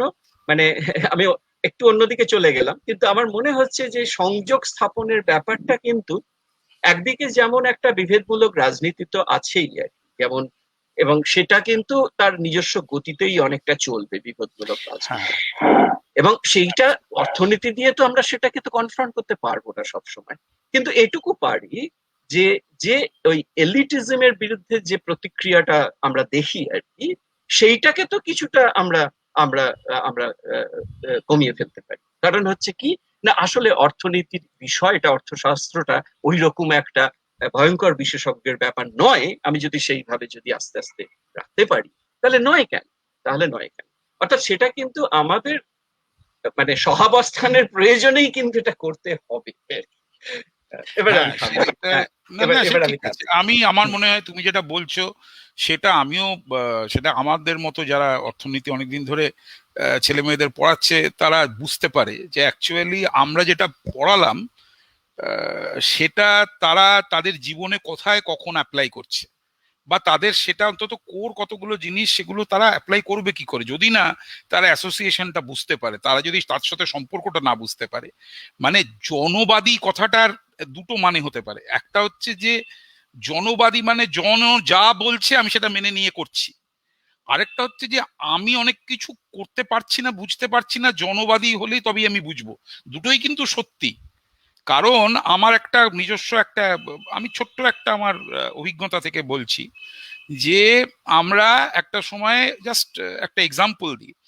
আমার মনে হয় যে যেহেতু আমরা পলিসি মেকিং বলতে কি বোঝায়, আর পলিসি ইমপ্লিমেন্টেশন, পলিসি এক্সিকিউশন, আর পলিসির স্টেক হোল্ডার্স কারা, এই যে একটা ইকোনমিক্স একটা পলিসির কথা বললো, তার আউটকামটা যদি ফোর্থ স্টেপে হয়, তাহলে মাঝখানের 3টে স্টেপ আমরা জানিই না। যে অ্যাকচুয়ালি পলিসিটা নিয়ে আমি কি করব, আমি কোথায় যাব, কিভাবে সেটাকে আমি এক্সিকিউট করব, যেটা অ্যাকচুয়ালি পলিটিশিয়ানদের করার কথা, কিন্তু পলিটিশিয়ানরাও অনেকে কিন্তু সেভাবে ট্রেন্ড হন না। কিন্তু অভিজ্ঞতা থেকে হয়তো অনেক ব্যুরোক্র্যাটস কিন্তু অনেক ভালো এই বিষয়ে বলতে পারবেন, কারণ তারা সেই প্রসেসের মধ্যে দিয়ে যান।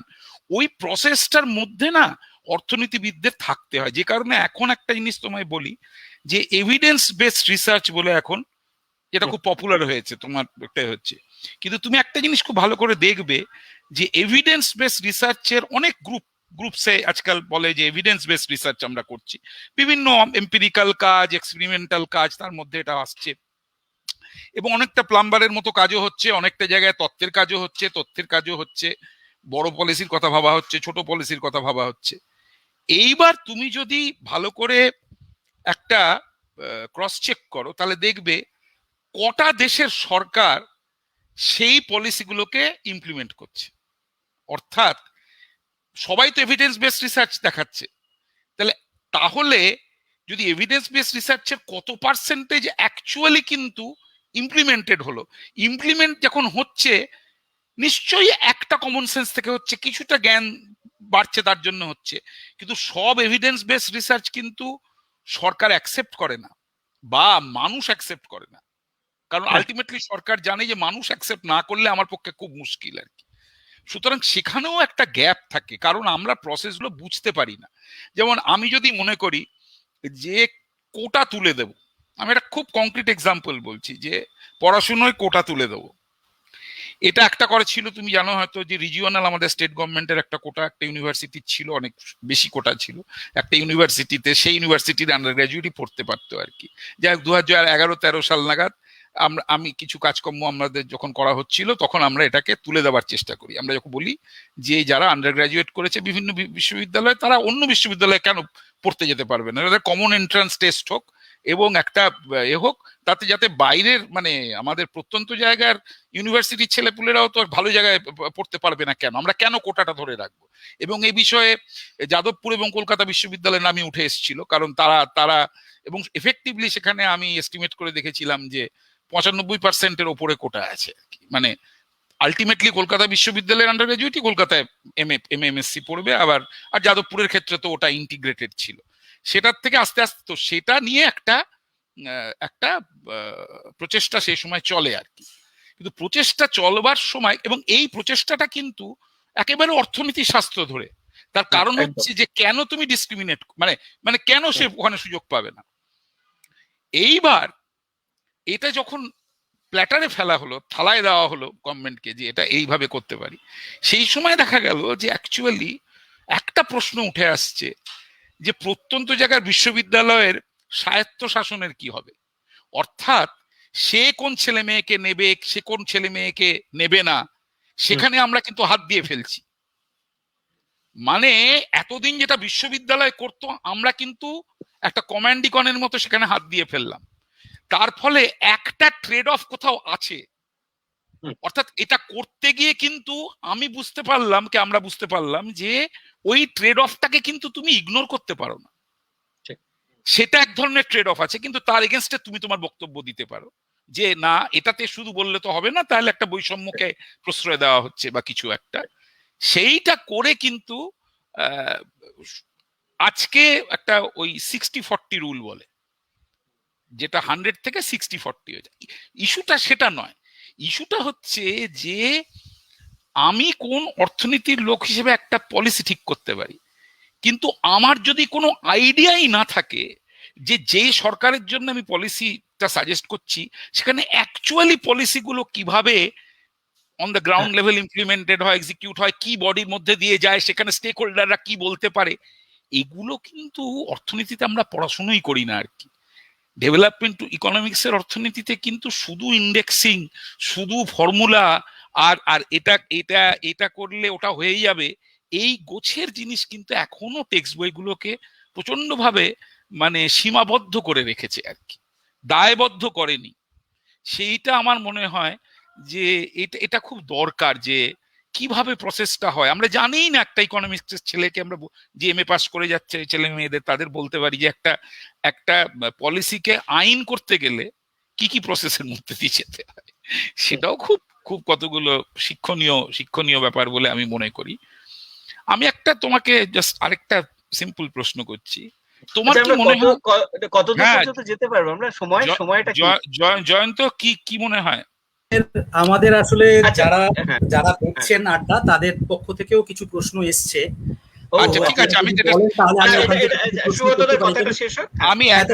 প্রশ্নটা করে নিন, তারপরে আমি প্রশ্নগুলো। হ্যাঁ, আমার মনে হয় আমি এই প্রশ্নটা করে নিই, তারপরে তুমি প্রশ্নগুলো আস্তে আস্তে দিতে শুরু করো, ও মিলিয়ে মিশিয়ে উত্তর দিতে পারবে। তো একটা হচ্ছে, তুমি কি মনে করো যে এই যে জনবাদী পিপল, এই যে তুমি যেটাকে বললে people's policy, people is the target, হ্যাঁ, বা এই যে এলিট বলতে আমি সো কল্ড এলিট বলছি, কারণ এলিট ক্লাসটাও ভ্যারি করে কান্ট্রি টু কান্ট্রি।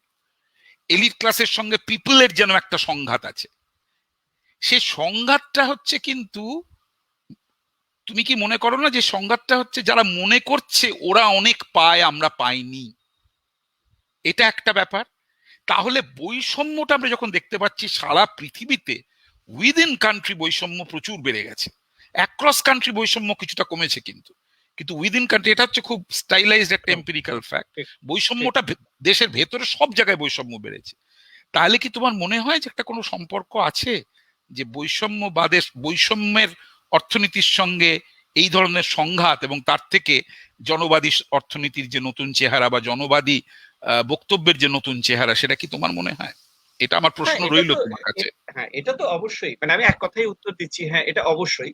কিন্তু মানে আবার বলি যে অর্থনীতিবিদদের একটা প্রবণতা আছে বৈষম্য বলতে জিনি কোএফিসিয়েন্টে বুঝে থাকি, অর্থাৎ হ্যাঁ। একটা কোনো মেজারেবল একটা কিছু আছে যেটার হ্যাঁ। উপর আমি জিনি বা কোএফিসিয়েন্ট অফ ভেরিয়েশন দিয়ে দেখলাম ওটা 0.36 না 0.56 করে আমি বলে দিলাম বৈষম্য বেড়েছে কি কমেনি। এর সঙ্গে যেটা আছে সেটা হচ্ছে perception, people's perception about inequality. এই পারসেপশনটা সবসময় কিন্তু জিনির ভ্যালুর সঙ্গে মেলে না। এবং যেই কারণে তোমার দেখো যে এই অকুপাই ওয়াল স্ট্রিট বা এগুলো যখন হলো, বৈষম্য বাড়ছে, যদি পিকেটি দেখি আমি, বৈষম্য বাড়ছে তো অনেক আগে থেকে, কিন্তু এই অকুপাই ওয়াল স্ট্রিটটা একটা পার্টিকুলার সময় হয়ে গেল আর কি এরকম, হ্যাঁ, যে উই আর 99%, হ্যাঁ, এই যে ব্যাপারটা অর্থাৎ উই অ্যান্ড দে, এই ব্যাপারটা কিন্তু, এই উত্থানটা কিন্তু এই আমি বলবো যে 90-এর দশক থেকেই কিন্তু এটা মোটামুটি সারা পৃথিবীতে হয়েছে কম বেশি, এবং সেখানে এক একটা দেশে এটা এক এক রকম চেহারা দিচ্ছে। সুতরাং বৈষম্যটা তো একদম ভিত্তিটা, বৈষম্যটাই ভিত্তি। কিন্তু আমি ওইটা আবার উল্লেখ করব, সেটা হচ্ছে যে বৈষম্য যেমন ধরো আমেরিকান কনটেক্সটে বৈষম্য বেশি হলেও যেহেতু একটা মোবিলিটির পারসেপশন আছে, অর্থাৎ এনিওয়ান ক্যান ডু, এই যে এনিওয়ান ক্যান গো আপ, এটা আমেরিকাতে আছে। সেই জন্য ওই যে একটা মোবিলিটি পারসেপশনের সঙ্গে বৈষম্যটা কিছুটা স্তীমিত হয়ে যায় ওই পারসেপশন। বৈষম্যটা ছিল মানে আমার জন্য নাও হতে পারে, আমার জন্য আমি তো করতে অ্যাসপিরেশনের একটা রোল থেকে যায়। আমি তো প্রেসিডেন্ট, আমি তো প্রেসিডেন্ট হতে পারি, আমি প্রেসিডেন্ট হতে পারি, এইটা আবার অন্য দেশে যেখানে ওই মোবিলিটিটা কম, সেখানে কিন্তু একটা কম বৈষম্যতেও কিন্তু অনেক অশান্তি হতে পারে। এবং ভারতবর্ষে এটা হচ্ছে না। ভারতবর্ষে এটা নতুন রিসার্চে পুনর্জিৎ রায়চৌধুরী বলে একটি ছেলে, ওকেও আমরা একদিন আনবো এখানে, ও নটিংহামে পড়ায়। পুনর্জিতের একটা কাজের, পুনর্জিতের কাজে একদম যে ইন্টারজেনারেশনাল মোবিলিটি আমাদের দেশে খুবই খারাপ অবস্থা আর কি। মানে আজকে যারা সমাজের মধ্য নিম্ন ভাগে আছেন, তাহলে তার সন্তান সন্ততিরাও তার সমাজের মধ্য নিম্ন ভাগে থাকবেন। এই জিনিসটা কিন্তু খুব খুব ভয়াবহ আর কি। যাই হোক, সেটা নিয়ে আজকে মানে এবার আমরা প্রশ্নে চলে যাই। হ্যাঁ, এবার জয়ন্ত, আর কোনো যদি প্রশ্ন থাকে। প্রশ্ন তো অনেকগুলোই এসছে, যারা শুনছেন তারা বেশ কিছু প্রশ্ন করেছেন, আমি এক এক করে বলছি, আপনারা কিছু কিছু ডাইরেক্টেড একদম কোয়েশ্চেন আছে, আর কিছু কিছু ওপেন করা আছে, আপনারা যে পারবেন মানে যে ধরবেন আর কি প্রশ্নটা। না, আমার মনে অচিন বলুক, অচিন যদি মনে করে আমাকে দিতে পারে, কিন্তু আমি মনে করি অচিনই বলার চেষ্টা করব। বিশ্বজিৎ মন্ডল প্রশ্ন করেছেন, প্রশ্নটা একদম often it seems that populist policies leads to a sort of vicious circle of underemployment as less degree of development helps political parties. বলতে চাইছে যে ডেভেলপমেন্ট এটা একটা ভিসিয়াস সার্কেলের মতো আর কি, তাই তারাই ওটাকে কম ডেভেলপমেন্ট থাকলে তাদেরই লাভ হয়, সুতরাং আবার সেই আন্ডার ডেভেলপমেন্টটা। আপনার কমেন্ট জানতে চেয়েছে অচিন্দের কাছ থেকে। হ্যাঁ, এটা মানে আমরা বিভিন্ন ভাবে নানান ভাবে দেখেছি যে সেটা হচ্ছে যে যে কোনো নীতিতেই কিন্তু কারোর লাভ হয়, কারোর ক্ষতি হতে পারে, এই আর মানে সবার লাভ হচ্ছে খুব কম নীতিতেই আছে, কিন্তু কারোর লাভ হয় তো বটেই আর কি যে কোনো নীতিতেই। সুতরাং যদি আমি ডেভেলপমেন্ট দেখি, যদি আমি দেখি যে ল্যাক অফ ডেভেলপমেন্ট দেখি, সেখানেও তো কারোর লাভ হচ্ছে, কোনো একটা ভেস্টেড ইন্টারেস্ট তো সব জায়গায় আছে। তো সেইখানে আমি বলবো যে পপুলিস্ট রাজনীতি, আমি ওই জন্য প্রথমেই বললাম যে এই পপুলিস্ট পলিটিক্স বা পপুলিজমটা এটা কোনো মতাদর্শ নয়, এটা বিশেষ কোনো মতাদর্শ নয়। অর্থাৎ মানে একটা যেটা টেন্ডেন্সি থাকে যে এটা একটা অথরিটেরিয়ানের দিকে যেতে পারে, অথরিটেরিয়ানিজমের দিকে, এবং আমরা জানি কিছু কিছু অথরিটেরিয়ান রেজিম আবার গুড অ্যাট ডেভেলপমেন্ট। সুতরাং এটা কিন্তু কানেকশনটা করা খুব মুশকিল আর কি, আমি জানি না। মানে যদি এরকম হয় যে একটা পপুলিস্ট ভোটে সে এলো এবং সে অথরিটেরিয়ান হয়ে গেল, যেটা পপুলিজমের ধরন, এবং সে অথরিটেরিয়ান হয়ে সে এমন কতগুলো কর্মকাণ্ড করলো যে যাতে করে সকলের আয় বাড়লো, হতেই পারে আর কি। সুতরাং আমি ওরকম 1-to-1 করেসপন্ডেন্স আমি করবো না, আমার উত্তরটা তাই হবে আর মানে পসিবিলিটি আছে অন্য রকমের আর কি। আর কি আছে প্রশ্ন? পরের প্রশ্ন শুভব্রত মুখোপাধ্যায় করেছেন, উনি 2-3টে প্রশ্ন করেছেন, আমি এক এক করে বলে যাচ্ছি। একটা উনি জানতে চেয়েছেন West Bengal's GDP is better than national GDP, GSDP বলতে চেয়েছেন হয়তো। We see this claim, please enlighten অচিন্দা, এটা একটা প্রশ্ন করেছেন উনি। আর একটা সুগতদার দিকে প্রশ্ন উনি করেছেন, সুগতদা, our local politicians or national leaders hardly bother about us, they serve their own party or personal economic agendas. Media helps politicians to serve these calculative practices. Please tell this. উনি আরো একটা প্রশ্ন করেছেন, তাতে উনি বলতে চেয়েছেন, অচিন্দা, mister Ramgopal Agarwal was telling me if 5 multimillionaires add and come to cover story, our national economy hardly get fresh blood. Please suggest. এই তিনটে কমেন্ট যেহেতু উনি করেছেন, আমি একসাথেই করে দিলাম। তারপরে আরো কিছু প্রশ্ন আছে, আমি হ্যাঁ, না, প্রথম প্রশ্নটা হচ্ছে যে এই ওয়েস্ট বেঙ্গলের জিডিপি ভিজাভি ইন্ডিয়ার জিডিপি, এইটা জানি না, মানে এটা খুব সোজা আর কি দেখে নেওয়া। সেটা হচ্ছে যে আরবিআই এর স্ট্যাটিস্টিক্যাল হ্যান্ডবুক দেখলেই ওটা পাওয়া যায়, এবং সেটা হচ্ছে যে ওয়েস্ট বেঙ্গলের জিডিপি রিলেটিভ টু ইন্ডিয়ার জিডিপি সেটা কিন্তু বাড়ে। সেটা ওয়েস্ট বেঙ্গলও বেড়েছে, ইন্ডিয়ারও বেড়েছে, কিন্তু ওয়েস্ট বেঙ্গলে আমি রিয়েল এসডিপির কথা বলছি। এবার রিয়েল এসডিপি কিন্তু সেটা কিন্তু ভারতবর্ষের রিয়েল এসডিপির গ্রোথের থেকে বেশি নয়, এটা সত্যি। সেটা সেদিনে একটা অভিরূপ সরকারের একটা লেখা দেখছিলাম, সেখানেও কিন্তু উনি একদম রিসেন্ট ডেটা নিয়ে দেখেছেন আর কি, দেখে এটা বলতে চাই। তো এটা দেখে নেওয়াটা খুব কঠিন কিছু নয়, এটা রিজার্ভ ব্যাংক অফ ইন্ডিয়ার স্ট্যাটিস্টিক্যাল হ্যান্ডবুক থেকে দেখে নেওয়া যায়। আচ্ছা, দ্বিতীয় প্রশ্নটা কি সুগততা উত্তর দেবে? হ্যাঁ, না, এটা তো একটা মন্তব্য, উনি যেটা বলেছেন সেটা উনি একটা মন্তব্য করেছেন। দেখুন, বস্তুতপক্ষে আপনি যেটা বললেন সেটা দুটো ইন্টারপ্রিটেশন হয়। একটা ইন্টারপ্রিটেশন হচ্ছে যে এমন অনেক কাজকর্ম আমাদের দেশে করা উচিত, যে কাজকর্মগুলো যারা রাজনৈতিক কর্ণধার দেশের, সে স্টেট, সেন্ট্রাল, বিভিন্ন রাজ্য, সেন্ট্রাল গভর্নমেন্ট, তারা সবসময় ঠিক মতো করছেন না বা করেন না। এটা কিন্তু ধ্রুব সত্য।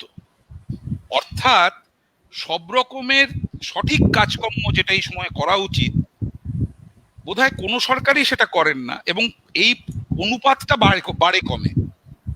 সেই অর্থে আপনি যেটা বলছেন সেটা ঠিক, যে আমরা অনেক সময় বীতশ্রদ্ধ হয়ে বলি যে এই রাজনীতির মানুষগুলো তারা অ্যাকচুয়ালি কিছুই করে না, এবং ইনফ্যাক্ট অনেক কিছু কাজকর্ম আছে তাদের করা উচিত ছিল, এবং আমাদের কথা তারা ভাবে না। জনমানসে যখন বা বিভিন্ন গোষ্ঠীতে যখন অভিমান, ক্রোধ এবং বিভিন্ন ধরনের কারণে যখন একটা খামতি চোখে পড়ে, তারা যখন সমালোচনা করেন, অনেক ক্ষেত্রেই সেই সমালোচনা যুক্তিযুক্ত, কিন্তু একটা প্রশ্ন কিন্তু থেকে যায়, যে প্রশ্নের সহজ উত্তর নেই। সেটা হচ্ছে, কোন রাজনৈতিক নেতা বা নেত্রী, বা আপনি যদি দেখেন ভারতবর্ষের, আমি বলবো ভারতবর্ষের ইতিহাসে কেন, গণতান্ত্রিক যে কোনো দেশের ইতিহাসে, তারা কিন্তু এমন একটা পরিস্থিতি সৃষ্টি করতে চান না যে পরিস্থিতির ফলে মানুষ প্রচন্ড রেগে গিয়ে তাদের ভোট দেবে না। অর্থাৎ কোন ডেমোক্রেটিক প্রসেসে কেন তারা কারো কথা ভাবছেন না, সেটাকে জাস্টিফাই করাটা খুব ডিফিকাল্ট। সেই কারণে আপনার যেটা আমার মনে হয় দেখা, যে এই যেমন অচিন যে ফর্মুলাটা মোটামুটি বলে দিল, যে জনবাদী রাজনীতি বলতে রাজনৈতিক যে মানুষরা, যারা অ্যাকচুয়ালি আমাদের শাসক বা যারা আমাদের চালনা করছেন, তাদের জনবাদী রাজনীতির চেহারাটা কেমন, তারা কি বুঝতে পারছেন যে মানুষ কি চাইছে। কারণ এটা কিন্তু প্রতিটা নেতা নেত্রীর বক্তব্যে বেরিয়ে আসে যে আমরা মানুষের পাশে আছি, মানুষের সঙ্গে আছি। মানুষ কি চাইছে সেটা কিন্তু তাদেরও একটা ধারণা আছে, আর আমাদেরও একটা ধারণা আছে। দুটো ধারণা যে সবসময় মেলে সেটা ঠিক না। তাদের একটা ধারণা অনুযায়ী তারা কাজটা করেন, যে কারণে বলা হয় অর্থনীতি বিষয়টা সবচেয়ে সুন্দর উদাহরণ হচ্ছে 7 ব্লাইন্ড মেন অ্যান্ড এলিফ্যান্টের মতো। মানে আমরা হয়তো পুরো হাতির যে চেহারা সেটা না দেখতে পেরে অনেক সময় সুরটাকে হাতি বলে ভাবি, কানটাকে হাতি বলে ভাবি, তার হাতির দাঁতটাকে হাতি বলে ভাবি, কিন্তু বিভিন্ন ধরনের এই সমস্যা থাকে। খুব সহজ উত্তর কিন্তু আপনার প্রশ্নের নেই। কারণ জনবাদী রাজনীতি না করলে কিন্তু গণতন্ত্রে সাফল্য আসবে না। এমন কোন গণতান্ত্রিক সমাজে জনবাদী রাজনীতি করা হয়নি অথচ গণতন্ত্রে প্রচুর সাফল্য এসছে, এটা কিন্তু হওয়া খুব শক্ত। সুতরাং এইটুকুই আমরা বলতে পারি আর কি। জয়ন্ত, এবার অন্য কারো প্রশ্ন যদি থাকে। আছে, প্রশ্ন আছে, কিন্তু অচিন্তাকে ইয়েতে দেখতে পাচ্ছি না। আমি অচিন কি কোনো কারণে বোধহয় এ হয়ে গেল কি? তাও একটা প্রশ্ন আপনি, আমরা একটা প্রসঙ্গে এই আলোচনাটা করছিলাম যে উদারবাদী যে গণতান্ত্রিক ব্যবস্থার যে ব্যর্থতা, সেটা নিয়ে একটা প্রশ্ন উঠেছিল। সেই প্রসঙ্গে অভিনন্দন সিনহা ফোন করেছেন যে এটা উদারবাদী গণতন্ত্রের ব্যবস্থা নাকি পার্টিকুলারলি গ্লোবালাইজেশন সবাইকে অ্যাডিকুয়েটলি কম্পেনসেট করতে না পারার ব্যর্থতা, মানে এটা উনি জানতে চেয়েছেন। যে প্রশ্নটা ও করেছে সেটাই সেই প্রশ্নটা আমি আসলে অচিনকে লাস্টে করার চেষ্টা করেছিলাম। সেটা হচ্ছে যে এই যে উদারবাদী অর্থনীতি যেটা বলে, সেটা হচ্ছে অচিন এসছে, অচিনকে যে প্রশ্ন আমি করেছিলাম, আমার পাওয়ার ফেলিয়ার হয়ে গেছিল। আচ্ছা আচ্ছা, তো প্রশ্নটা একবার কর, কারণ অ্যাকচুয়ালি আমরা একটা সময় আলোচনা করছিলাম না যে উদারবাদী গণতন্ত্রের যে ব্যর্থতা, যার জন্য আমরা বিভিন্ন জায়গায় ট্রাম্প সিনড্রোম, মানে বিভিন্ন ধরনের আলোচনাটা করছিলাম। সেই প্রসঙ্গে অভিনন্দন সিনহা প্রশ্ন করেছেন যে উদারবাদী গণতন্ত্র ব্যবস্থার নাকি পার্টিকুলারলি গ্লোবালাইজেশন সবাইকে অ্যাডিকুয়েটলি কম্পেনসেট করতে না পারার যে ব্যর্থতা, সেটার জন্য এই সমস্যাগুলো তৈরি হয়েছে, সেটা উনি জানতে চাইছেন। হ্যাঁ, হ্যাঁ, আমি বলি এটা অনেক বিস্তৃত আলোচনা সাপেক্ষ আর কি। মানে কেউ বলতে পারেন যে হ্যাঁ, উদারবাদী গণতন্ত্র মানেই মানে যাকে আপনি গ্লোবালাইজেশন বলছেন সেটা নাও হতে পারে। এবার গ্লোবালাইজেশন ব্যাপারটা আমি খুব ভালো বুঝি না। মানে গ্লোবালাইজেশন ব্যাপারটা যেভাবে মানুষজন বলে থাকেন মুহুর্মুহু, সেটা আমি কিন্তু খুব সহমত নই আর কি। মানে অর্থনীতির জায়গা থেকে গ্লোবালাইজেশন বলতে বোঝায় যে পৃথিবীর বিভিন্ন দেশগুলো বৈদেশিক বাণিজ্য এবং পুঁজি এবং শ্রম চলাচলের দিক থেকে কতটা সংযুক্ত, এই হচ্ছে গ্লোবালাইজেশন। এবার সেইটা মাপজোকেরও একটা ব্যাপার আছে। আমি যদি সেইভাবে মাপি তাহলে দেখবো যে আমাদের বর্তমান গ্লোবালাইজেশন যদি বলি, এটা পৃথিবীতে 1917 সালের আগে ছিল। তারপর দুটি বিশ্বযুদ্ধের মধ্যে আমাদের সংযোগগুলো কমে গেছে, তারপর আবার সেটা আস্তে আস্তে বেড়েছে। সুতরাং এখনকার গ্লোবালাইজেশন যদি বলি, সেটা কিন্তু যদি বৈদেশিক বাণিজ্যের দিক থেকে বলি এবং যদি পুঁজির চলাচলের জায়গা থেকে বলি, তাহলে কিন্তু খুব তফাৎ নয় মানে বিংশ শতাব্দীর গোড়ার দুটো দশকের সঙ্গে। সুতরাং গ্লোবালাইজেশনকে আমি ওইভাবে বলবো না। আমি যেটা বলবো সেটা হচ্ছে উদার গণতন্ত্রের সঙ্গে যে অর্থনীতিটা যায়, সেইটা হচ্ছে এই যে সেটা হচ্ছে আইনের শাসন, এবং জানেন বোধহয় আইনের শাসনটার মধ্যে কিন্তু বৈষম্য আছে সবসময়। অর্থাৎ এই প্রত্যেকটা জিনিসে, প্রত্যেকটা প্রতিষ্ঠানেই কিন্তু একটা বৈষম্যের ব্যাপার আছে, কিন্তু উদার গণতন্ত্র সেটা চাপা দিয়ে রাখে। উদার গণতন্ত্র সেটা তার প্রতিনিধিত্বমূলক নির্বাচনের মাধ্যমে সেই বৈষম্যটাকে চাপা দিয়ে রাখে। সুতরাং অর্থাৎ প্রত্যেকের একটা করে ভোট আছে, এক ধরনের সাম্যের একটা চেহারা দেওয়া হয়, কিন্তু ওই বৈষম্যের ওপরে যদি আমি এই ধরনের গণতন্ত্র রাখি, তাহলে তার একটা অসামঞ্জস্য হতেই পারে এবং সেই অসামঞ্জস্য থেকে নানান রকম প্রতিক্রিয়া হতে পারে। আমি শুধু এইটুকুই বলতে চাইছি। মানে বিশেষভাবে আমি গ্লোবালাইজেশনকে অপরাধী করব আলাদা করে। বিবেকানন্দ মুখার্জি দুটো প্রশ্ন করেছেন। একটা অভিবাসন সম্পর্কে যখন আমরা আলোচনা করছিলাম, সেই প্রসঙ্গে একটা প্রশ্ন করেছেন যে অচিন্তা অভিবাসনের রকম কেমন হবে, সেটা বোধ হয় ইম্পর্টেন্ট এখানে। আর 2 নম্বর একটা কথা উনি বলতে চেয়েছেন যে একজন অর্থনীতিবিদের জনবাদী সত্তা আর অর্থনৈতিক সত্তা আলাদা করা যাবে কি করে। মানে উনি একদিকে জনবাদী সত্তা তার একটা, আর একদিকে তার একটা অর্থনৈতিক সত্তা, সেটাকে আমি আলাদা কি করে করবো, এটা জানতে। না, আমি খুব মানে আমি খুব আলাদা করতেই হবে আর কি, সেটাও ভাবছি না আর কি। মানে জনবাদী, আমি অর্থনীতিবিদ অতএব জনবাদী হতে পারবো না, বা আমি জনবাদী অতএব আমি অর্থনীতিবিদ নই, এটা বোধহয় নয় ব্যাপারটা, সেরকম হয়তো নয়। মানে জনবাদী বলতে যদি আমি মনে করি যে একটা মানে আমি বলতে চাইছি পপুলিজমটা কিন্তু একটা বিশেষ অর্থে আর কি এই জনবাদী ব্যাপারটা ব্যবহার করা হচ্ছে। সেটা হচ্ছে, আমি ওই জন্য জনবাদী রাজনীতির কথা বলেছিলাম।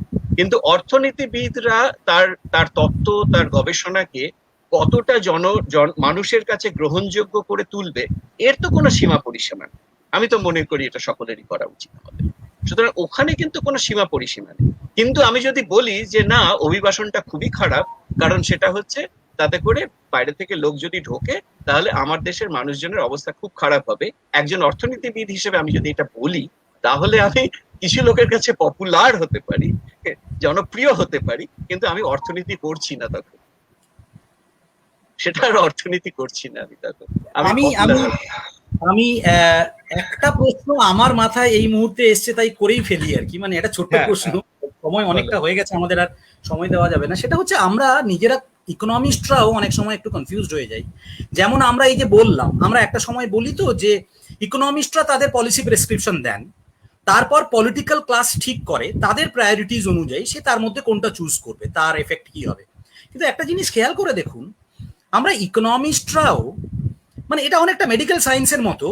প্রবলেম হচ্ছে আমাদের এখানে টেস্ট করার কোনো উপায় নেই। যে যে এভিডেন্স বেসড রিসার্চ বলা হলো সেটাই হয়তো একমাত্র, বা সেই ধরনের এম্পিরিক্যাল রিসার্চ বা কিছুটা থিওরিটিক্যাল রিসার্চ করে আমরা বোঝার চেষ্টা করি যে এই পলিসিটা আমরা কি ধরনের কাজ করবে, কিন্তু সেটা যে করবেই তার কোনো মানে নেই। এক, দুই হচ্ছে সেগুলো এত স্ট্রং অ্যাজাম্পশনের উপরে ডিপেন্ড করে। দুজন খুবই প্রখ্যাত অর্থনীতিবিদ, যাদেরকে হয়তো আপনি খুবই মনে করেন বিদগ্ধ অর্থনীতিবিদ, তারা একদম ডায়ামেট্রিক্যালি অপোজিট একই পলিসি প্রেসক্রিপশন দিচ্ছেন। কেউ বলছেন যে ক্যাশ ট্রান্সফার করা উচিত, কেউ বলছেন না, এটা ক্যাশ ট্রান্সফার করে এটা এটা এটা লেবার মার্কেট ডিস্টরশন আনবে এবং অনেক ধরনের প্রবলেম করবে।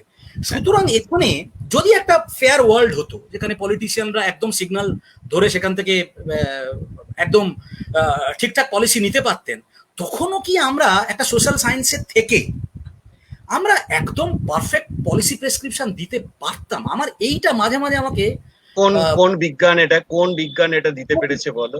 আচ্ছা, গত দেড় বছর ধরে আমরা এপিডেমিওলজিস্টদের শুনে আসছি, কি শুনেছি আমরা?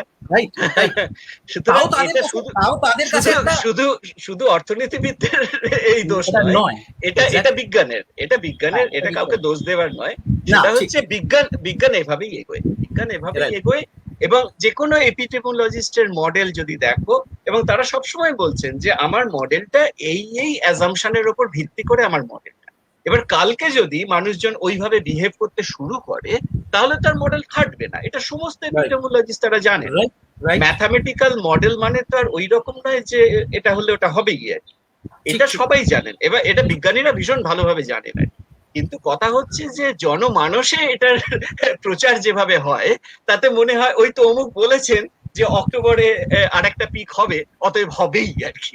মানে এটা যে কোনো এপিডেমিওলজিস্ট বলবে না না না, আমি তো বলিনি। তো অর্থনীতিবিদরা তাই বলবেন যে দেখো বাবা, এটা করলে ওটা হয় বটে, কিন্তু হবেই আমি কিন্তু বলতে পারছি না। যদি এই হয় তাহলে ওই হতে পারে। আমি মনে করি যে সব বিজ্ঞানেই কিন্তু মোটামুটি একই নিয়মটা মোটামুটি এক, এবং অর্থনীতি একটু তার মধ্যে বেশি ফাজি আর কি, কারণ হচ্ছে এটা সমাজ বিজ্ঞান, এই আর কি।